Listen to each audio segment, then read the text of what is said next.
Welcome to your favorite Tennessee Titans podcast, Tennessee Titans Weekly. Jacques, Halt. Jacques, Halt. what's up, folks? What is going on? What is happening there out in the Bleacher Report land? We hope you all are doing well today, Jacques. We're here, Jacques. What's good with you, good bro? Man, I can't call it, man. Same old, bro. Still trying to maintain and get to the next day. What about you? Dude, I'm great, man. I cannot complain. Great Memorial Day weekend and a lot going on with the Titans, man, with the camp and things, man. And bro, I'm doing good, doing well, man, doing well. Yes, doing sir. well. Same here, bro. Same Yeah, here. man. Yeah, for sure. So, all right. Well, what's going on to everybody out there in Bleacher Report, man? Those in the chat as well. If you're watching on any other stream, again, it's not live on that stream, but it's live on Bleacher Report. So just want to keep that in mind as well. So, Jacques, let's get into cooking on some Titans content here, bro. So, looking at camp right now, you know, the Titans are currently in camp right now. They have the rookies, they got veterans, you know, getting all the early things going on right now, just sort of, you know, building the culture and those things. And there's been a lot of competition. There's been a lot of, you know, in particular position groups, there's been a lot of competition, a lot of players that's really vying for positions on this team to fit on the 53-man roster. So I'm going to ask you a question. When you look at the Titans' current roster right now, what is the deepest position group for the Tennessee Titans going into 2024? Man, that's a great question. Do you have the depth chart? I do. I just want to see what we got here. Offense or defense? Let's go offense first. I want to see what you got on offense. So when I'm looking at one of the deepest position groups, just by looking at the depth chart itself, I'm actually gonna go wide receiver, man. We haven't had this much of just, when I say not talent, but let me say this. Let me take it back. Talent, yes, because you got two legit number one receivers and then one number two receiver that we have that's going to play in the slot. Then you got Treylon Burks, who's a former first round pick, who still has talent, right? You got Nick Akina Westbrook, who is proven with the Titans, right? He's one of those sneaky players that you can kind of throw in there. And then that's 1, 2, 3, 4, 5. You got, are we rolling with 6? Or are we rolling with 7? Right? We just drafted the kid from Tulane, right? Jaquan Jackson, who's going to be primary special teams. Can he find a place in here? Got Kersey Jackson from last year. That group went from being one of the, I'm not going to say, well, one of the worst, but not the worst, but one of the worst position groups on our team to now one of the best and deepest position groups on our team. And to me, that's that. I would say offensive line, but offensive line to me is still unproven, and unproven from a depth standpoint, right? We're still trying to figure out who's going to be what and what. So for me, it's wide receiver. What about you, Hulk? So Jacques, facts, no paper, man.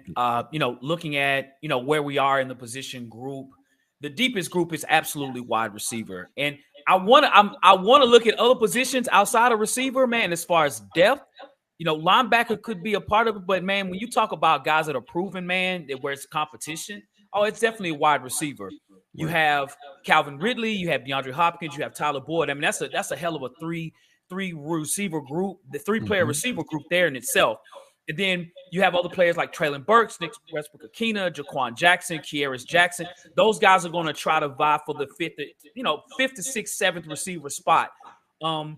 Yes, to your point, there has not been any, you know, receiver that we've had this good, maybe ever in our franchise's history. I mean, we had some groups in when we were the Oilers, like back in the 80s and early 90s. But outside of that, man, since the Tennessee Titans, man, this is absolutely the best receiving core that we have. And we're actually deep. I mean, I'd say we're probably top 5 in the league when you talk about receiving core, right? I mean, Tyler Boyd ranked as the number 1 slot receiver in the league last year. You had D-Hop over 1,000 yards receiving, Calvin Ridley over 1,000 yards receiving. I mean, that's pretty amazing, man. And so they're definitely going to try to compete upon, you know, who could be WR1. And I like that because it's going to bring the best out of them, and it's going to put Will Levis in a position, man, to succeed.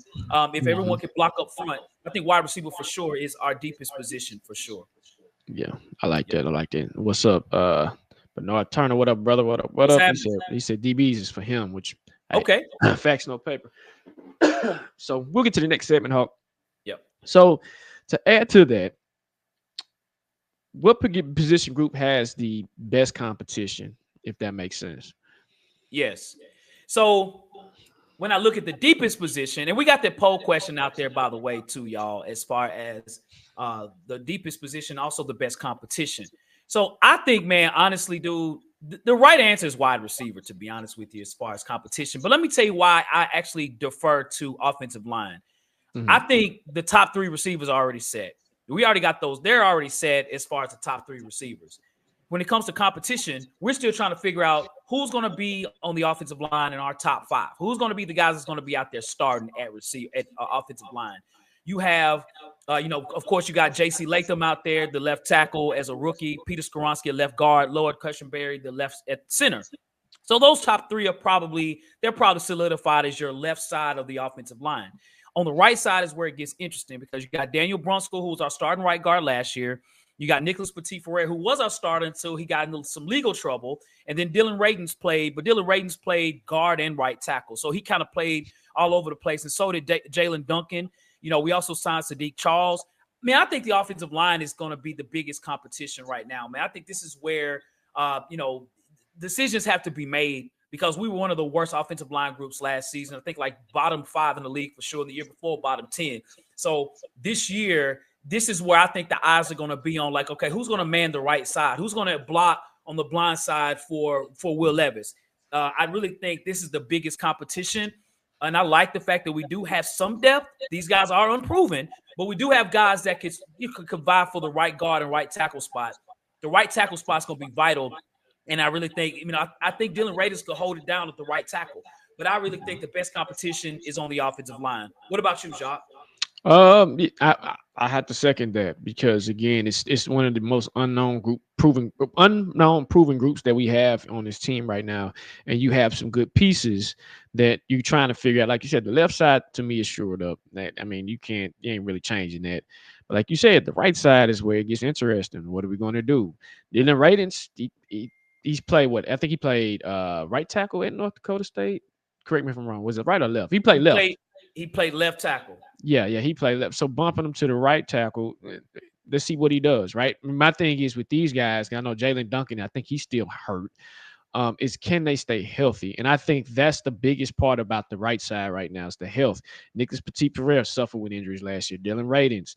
That whole right side is just injury prone, and it's just trying to figure out who can we plug in, who can stay healthy, who can stay consistent on that right side. So, yes, like you said, that's the biggest competition right now. And I think the most important thing is for them to stay healthy and then start gelling together and working as a unit. For sure, dude. For sure. Facts, no paper. So, Jacques, looking at, going into 2024 as of today, so we see the biggest competition and also as well the deepest position. We're looking at receiving offensive line. But looking at the players that we currently have, we spoke upon us having unproven offensive linemen. Mm-hmm. Name a player. Who do you feel will be an unproven player that can have a breakout season this year in 2024? I'm going to go Will Levis. Okay. And I know people were like, well, he proved a little bit. No, he's still unproven. He has a lot to prove. Okay. Actually, to me, he has the biggest thing to prove when it comes to leading his team to the next level. And with him, I believe he can have that breakout season with the additions that we have. And like we talked about it, the offensive line blocking. If the offensive line can block, and the additions with Calvin Ridley, Tyler Boyd, still got D-Hop. You still have, like you said, I think you said it before, that even in the instance last year, D-Hop was his number one target. Well, now, my friend, you have 3 number one targets that you're going to have to learn how to distribute the ball evenly when it comes to distributing the ball, right? You can pick your target. You can pick your primary. That's cool. But then you have other things and other ways you can feed it. So they have set him up for success in a way where if you was to give a team like the Eagles this type of firepower, Jalen Hurts can get it done. You get his team, Patrick Mahomes, Josh Allen, like we trying to get Will Levis to that stratosphere. Not saying he has to get to there right away, but a proven. So I think he has it in him, the ability to prove himself. So I think I'm going to say Will Levis. What about you? Jacques, all great points. I really think too, man, to be honest, and we got the poll question out there, Will Levis is the answer here, who will have a breakout season. If I had anyone else, I'd say it's probably Tyjae Spears. I think this is an opportunity, man, for Spears to, Derrick Henry isn't here anymore. So, of course, when you have him, you have a situation on offense right now. They have, as far as starting right now, if you look at the running backs, they have Tony Pollard starting right now, at least on the depth chart, going into the season. But, when I look at Tyjae Spears, I look at a situation where if you're a fantasy owner, man, Tyjae Spears might give you some points because even in somewhat of a limited role last year, man, he had over 800 some yards overall last year. And you talk about kickoff, punt return, receiving, running. Tyjae Spears can do it all. Our offense, I'm telling you, man, if Tyjae Spears doesn't have a good season, we're not going to have a good season. If he breaks out, the Titans are going to surprise some folks. Tyjae Spears is our playmaker on offense. Spears has the ability. He has the skill. Tyjae Spears is an amazing running back. He's wearing number 2 this year, so he's have a different mindset this year. For Derrick Henry, even saying camp last year, like the first 2 days of camp, Derrick Henry's like, "Hey man, that man is a dog. He's a dog." You never heard Derrick say that about another running back on his team. So Tyjae Spears is a different breed. This guy here, man, can do something. I think Tyjae Spears will have a breakout season. I think people don't even know much about Tyjae Spears. So for that, and he does great. It's gonna be like an Austin Eckler maybe type of season. They're gonna be like, man, who's this Spears guy? So I think it's gonna be Tyjae Spears. All right, awesome. Yep. And that's my guy. That was my guy that I had as drafting last year. So I'm glad that he's been successful. So who will lead speaking of receivers, who will lead the Titans in receiving yards this year? We got that poll question out there, y'all. Who do you all think is going to lead us in receiving yards, man? So I'm going to say this, man. When I look at our roster, dude, I'm still saying D-Hop. I'm saying D-Hop. Now, when camp starts, preseason things might change my mind, right? I'm just saying what I see. As far as Will Levis, as far as Will Levis, man, I'm echoing. Can you hear me? I'm echoing. All right. D-Hop is Will Levis's favorite receiver. And they've built that continuity last year. D-Hop over 1,000 yards. Will Levis, playing half the season, playing with a rebuilt offensive line, still was able to get the ball to DeAndre Hopkins. I mean, D-Hop had 3 touchdowns in one game. D-Hop dominated when Will Levis was out there on the field. And this is year 2. So when you're a young quarterback, you go with what's comfortable. Calvin Ridley's new. Tyler Boyd is new. Now, maybe the next year that might be different. But going into the year, I can actually see D-Hop having another 1,000 yards receiving next year because D-Hop and Will Levis, they're like brothers, man. And I really think it could be D-Hop for next year. What about you, Jacques? D-Hop has been the most consistent. Again, he has the relationship already built with Will Levis. I believe it'll be D-Hop also because that was Will Levis's safety blanket. And again, D-Hop is still able to accomplish 1,000 yards even with a rookie quarterback, right? So I can't knock anything that D-Hop does. So for me, it's D-Hop. I want to say Calvin Ridley and Tyler Boyd, but they have to get that continuity with Will Levis first in order for that to happen, which it won't take long, right? But for me, it's D-Hop. Cool. Okay, cool, man. Cool. Okay, y'all. Well, listen, we're right now at our favorite part of the show, man. Thanks for everybody that's tuned in to Bleacher Report. We are at our live chop up on the Bleacher Report. We want to give you all an opportunity to ask us questions. Ask us as many questions as you want. We're going to fire them up over the next 10 minutes, man. Throw us some questions. Let us know what you think. Let's get it going. Yes, sir. Let's see what we got here. You said he likes Spears too. Spears, and that's a great point, Bernard, where he says Kyle Phillips can learn from Tyler Boyd. But the thing about Kyle Phillips as well, can he stay healthy? That is my biggest thing. These young men have the potential. We've seen it. We've seen flashes, but can you stay healthy? That's the biggest thing. If they can stay healthy, they can learn. But if you can't stay healthy, then we won't be able to learn, right? So I like that. I like this comment. He can learn, but be able to stay healthy. And I think that's where Kersey Jackson and Jaquan can come in. I know Kersey's injury was like one of those injuries that just takes you out, right? But I think before he got hurt, he was on to something, right? So to add to that, they have the opportunity to come in and leapfrog Kyle Phillips and Traylon Burks for that seventh spot or that sixth spot or whatever spot that they're trying to go for, right? And go from there. So yeah, yeah. Yeah, to your point, Kyle Phillips, physically, Kyle Phillips has to get stronger. His injuries have been more muscular, physical injuries, right? And, Kyle Phillips has the ability. He's had very, I ain't gonna say a lot of success, but at times he's been healthy. He's been on the field. Kyle Phillips has had some success, but he has to stay healthy. He's got to be strong. He's got to be able to, take those hits when they do come around, because that is going to happen playing the slot receiver for sure. Right. Yep. Can Jack Gibbons lead us in tackles? That's a great question. Depends on the defense. He can. He has the potential. But he got some competition behind him. How do you think Jack can lead us in tackles? No, I don't. No. When you look at the defense, right now Jack Gibbons will, going into the season, will probably start an inside linebacker. That would be the advantage of him making tackles, playing on the inside. Not to say Jack Gibbons is not a good ball player. I mean, an undrafted guy that was able to start last year is huge. But, you got Kenneth Murray. Right now Cedric Gray's been looking really good in camp, the rookie out of North Carolina. He's got competition. And, to say he's going to lead us in tackles, I think that's going to be a tall task to ask from an undrafted guy going in next year. Like, I'm confident he's going to lead us in tackles. So I think Jack Gibbons will be a definite contributor, but I don't know if he'll lead us in tackles. No, right. I don't think so. Right. No, I agree. Like you said, Ced Gray he's climbing on his heels, man. Ced has the best opportunity to kind of get in there and work, per se, if that makes sense. Yeah, for sure, man. For sure. I know Jack was a camp hero that elevated and moved up, but yeah.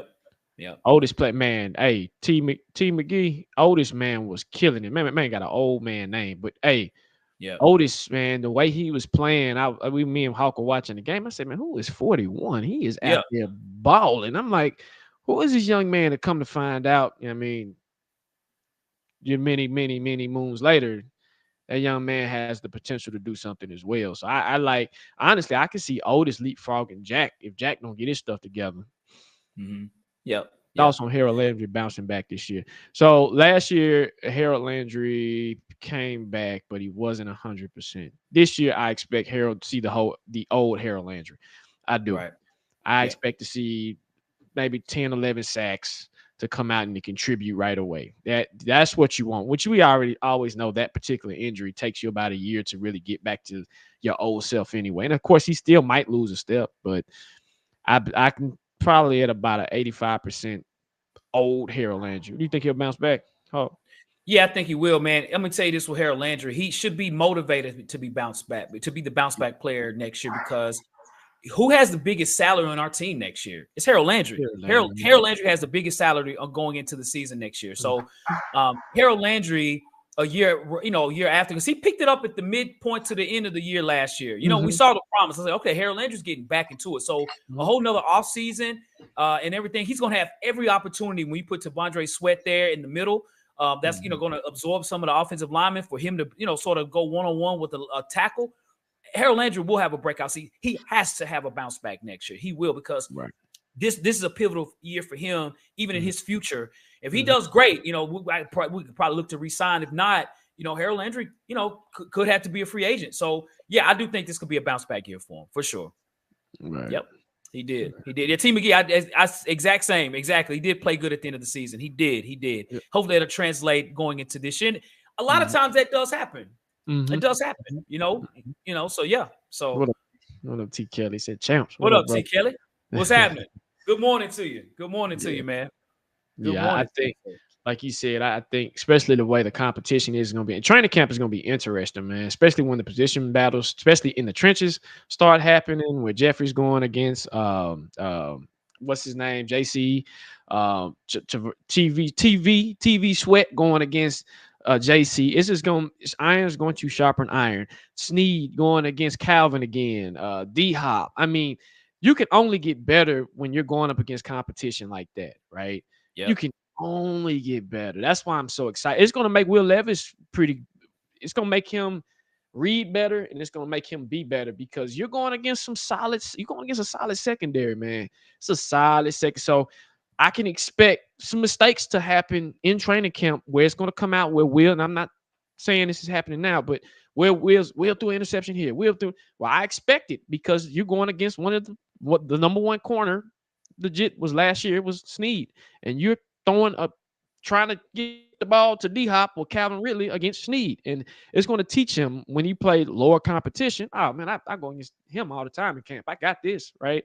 So iron is going to sharpen iron really well in this particular training camp. I think I'm more excited about this offseason than I've been in a long time, man. Yeah, man, for sure. And I am as well because it's a big, it's a big turnover versus what we've had in the past several years. It's a whole complete different team, different. And man, and so with adding receivers and different DBs, it's like okay, we're putting a lot of focus on positional, spots. In the past, we've been focusing on being a tough team, a tough running team. That's not us next year. So should be interesting, man.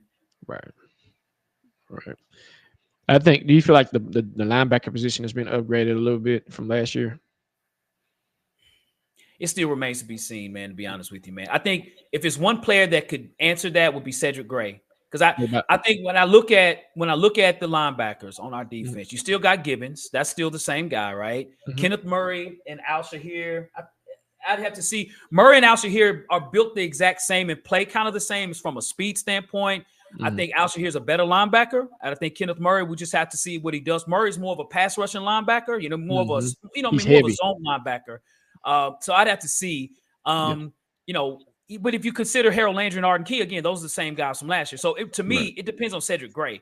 Otis Reese, he'll do his thing as well too. But that answer will be on Cedric Gray, man. What about you, Jacques? From last year, who do we have? We had, like you said, Al, and we had Al wasn't bad. I liked Al actually. He was pretty solid. Top 5 in tackles last year. Yeah, he was a tackling machine. Like you said, it depends on Ced because if Ced can cover, see, that's the balance that you got to have. You got to have your zone linebackers who I think Ced can be, and then you can have your pass rushing, your run stopping linebackers who is Kenneth Murray, right? So if you can have that balance, then yes, we can definitely gel and sync. Improved, we about the same, but it's still unproven. It's still a kind of an unproven group. They wasn't a weakest group on the defense, I'll say for sure, because our defense still was solid, even with the talent we still had. So just you got more talent in the back end that's going to take the pressure off of those linebackers and the D line because those corners can cover. So I mean, cover sacks. I mean, we don't have really. I mean, you got Mixon, I'm thinking running backs in our division. You got Mixon, Taylor, who am I missing? Jags, Etienne, and then Spears. So you got some speed. You got speed linebacker. I mean, running backs, and you got the heavy with Mixon. So I think we can stop the run game, which we've done a very, very, very good job of that in these past couple of years. If we can do that, we're good. So yeah, T. McGee, you're saying a lot though. Top 5 defense. I'd have to. We don't have playmakers at safety. We don't really have playmakers at linebacker yet. Again, we just have to see. I think our front is good. I think our front is very good actually, from end to end and in the inside. I think we're pretty good actually. But to be a top 5, you got to have one guy that's a playmaker. You know what I'm saying? On the defensive backfield, as far as safety or linebacker. Now our corners are incredible, right? We got great corners, so that's what we've improved for sure. But to be a top 5 defense, there's a lot of proving that has to happen to be a top 5 defense. There's a lot of good defenses out there. It really is. So we'll take another question or two that's out there. We appreciate everybody in the chat. Again, we got those poll questions out there as well too, man. Let's see what your results are from that. As far as some of the questions that we have in the poll, for sure. So, yep. So, Jacques, speaking of DBs, as far as our corners, of course, looking at our, looking at the corners here, we're pretty set on our defensive backfield. But the question I have for you, man, is more about our kickoff returners, bro. So we got Jaquan Jackson right now listed as the starting punt returner. We got Tyjae Spears as a kickoff returner. What do you think, man? You feel like I mean, you got a good solid group. I don't like Tajay Spears back there. I mean, I'll take him if Kersey Jackson is. If Kersey's healthy, I would swap them and just use them primarily as the punt and kick returner. If Jaquan can show that he can do both, I'll put him back there. I mean, we'll see. That's a position, and with the rule changes too, because the rules have changed for kickoff and punt return. Right, it'll get a little bit better. Like we'll have a little bit more a chance to return a punt, if that makes sense. Yeah, for sure. So, sure. Okay, cool. Looks like we got some more questions that came through, Jacques. Okay, cool. Do you see Dylan Johnson making the team? Hey, Dylan, from Washington, the free agent from Washington. He can. I mean, do you hope? It's gonna be tough, man. It's gonna be tough. If we look at the positions, now he's a heck of a runner, but he did very well last year. The reason he wasn't drafted, he's not fast. Dylan Johnson is a tough running back, not a lot of speed. You know, you have Hassan Haskins, you got Julius Chestnut. You know, Chestnut's been around for several years, even with Derrick Henry and those guys here. He's always been around, and when his asked to be performed, he doesn't do a bad job, even on special teams. Hassan Haskins is probably the wild card here. Again, he was drafted just 2 years ago. You know, Dylan Johnson has his work cut out for him. I'm not saying he can't make it though, because there's room in there. You know what I mean? Just a matter of, is he just a better running back than those guys? So at least that's how I feel about it. Haskins just needs to stay healthy too. He's another one that needs to stay healthy. T Nash 38 says, "What do you think of the D-line signing for depth?" Pull up the depth chart, Hawk, if you don't mind. I just want to see what we got on the D-line. Let me see. Marlon Davidson, which they re-signed.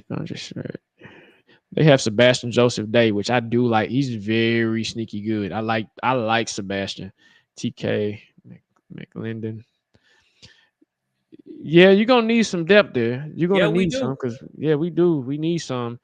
I wouldn't mind another signing or two. I mean, you still got teams that, you know, when later on in the summertime, you might sign a depth player here, and then even that later on when the preseason's happening, after the preseason and cuts down, you never know, we might sign another free agent or two. So depth, I believe that's a position that they're still probably looking at adding depth to. So I wouldn't panic right now. But yeah, we do need depth on the D-line, because you don't know, somebody might get hurt. That's right. Great question, T Nash. Totally agree. We need depth for sure. You know, when camps happen, players get cut and those things, man, people get picked up. So yeah, we going into camp, we're good early, but we need camp, because an injury or two is going to really hurt us on the D-line for sure, man. We need bodies for sure. So, well, cool, y'all. Well, hey, listen, we want to say thank you all, for joining in on the show here on Bleacher Report, man. As always, man, we're having a ball. We can talk Titans all day. We want to say again, if you have not followed us on Bleacher Report, do that today. You can follow me at Lorenzo_the Hawk. You can follow Jacques at Jacques Merrill. Our names is on the stream here. If you're on YouTube, you can check us out at Tennessee Titans Weekly on YouTube. We're on Twitter at Titans Weekly 24/7, and we're on Instagram at Tennessee Titans Weekly. Big shout out to Bleacher Report. Yes, sir. And again, thank Bleacher Report for the opportunity, and also thank you, ladies and gentlemen, man, for following the show, watching us talk Titans. We love this, man. We can continue to do what we do and bring out this fire content. But as we do, Hawk, and before I leave, enjoy your weekend, be safe, and Hawk, take us out. Yes, sir. Okay. Well, listen, as we always say, and as we always do, folks, facts. No paper.